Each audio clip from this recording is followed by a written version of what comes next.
Governor Romney, I'd like you to address this first. You'll have 1 minute. Are there programs or situations that are so important that you'd be willing to run a deficit to pay for them? Well, we don't have to run a deficit to pay for the things that are most important because we can eliminate the things that aren't critical. You know, in the private sector, where I spent the first 25 years of my life and most of my career, you learn how to focus on the things that are most important and you get rid of the things that aren't. We have in the federal government 342 different economic development programs, often administered by different departments. We don't need 342. We probably don't need 100 of those. We probably need a lot fewer than that. We have 40 different programs for workforce training. There are probably 5 or 6 that are really working, and a lot that are not working terribly well. We can get rid of some of those. We have 13 different programs to prevent teenage pregnancy. Well, they're obviously not working real well. And we can probably cut it down to 1 or 2 that are making a difference. And so what anyone in the private sector has learned how to do is to focus their resources on those things that have the biggest impact, that are most important. Surely protecting our country and our defense of our military is critical. Getting our free market, finally able to allow all of our citizens to have insurance, health insurance, that's something we did in Massachusetts. Improving our schools with school choice, better pay for better teachers. These are a lot of things that we can do, but they don't require us to eliminate the things that are most critical in our society.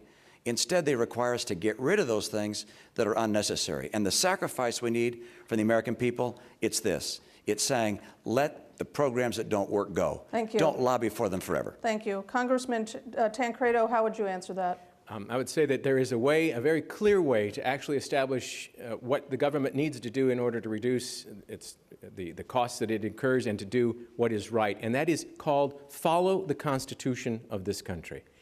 The Constitution is a limiting document. It tells the federal government what it can and cannot do. Today we do far too many things that exceed the constitutional bounds that are placed there. We have a responsibility. It is to protect and defend this country. Concentrate on that. Concentrate on doing what's right and what the Constitution itself gives us the responsibility for, and the rest of that stuff becomes extraneous. And honestly, if you think about it, if you ask America, what would you do, what would you sacrifice, the one thing I would say is this. Don't ask the government for womb-to-tomb protection for your life, to build a bubble around you, because all of that will cost a humongous amount of money, and money that we don't have, but we will respond to you. Politicians will do it because they want the votes. Don't ask, and I guarantee you my administration will remain inside the bounds of the Constitution. Senator Thompson, could you answer that? Are there programs or situations so important you'd be willing to run a deficit for them? Yes, the military, the security of our people first and foremost, always. Our infrastructure, which is coming apart, and research and development, which is going to help us solve some of the problems in the future as far as energy and a lot of other issues. But I'm going to take a chance on telling the truth to the American people. Our entitlement programs, by 2040 or so, we're going to eat up our entire budget. Now, we'll go all day here and nobody else will talk about that obvious problem that we've got to address. The thing about it is that we can do it now without hurting those programs, with actually strengthening those programs so that our kids and grandkids have.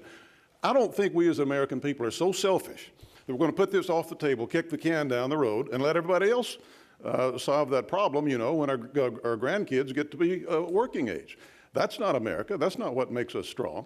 And specifically, as far as Medicare is concerned, we need to tell people that are in Warren Buffett's category, we're not going to take care of all your Medicare in the future. We can't afford it.